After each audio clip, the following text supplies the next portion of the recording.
Ez dengê jinek bêwelatim. Li kolanên Amedê serhildana egîdekê şoreşkerim.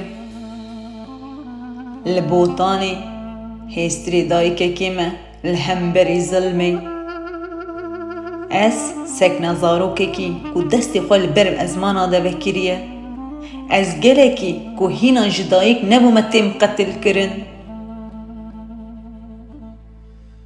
Ez dengê jinek bêwelatim ku zimanê min, hebûna min ji ser axa min hatiye koçber kirin. Her hêlek min serhildan e, her qêrînek min azadiyek e. Heyla beribane kubar kubar kubar kubar Xwe ba Mekke guldan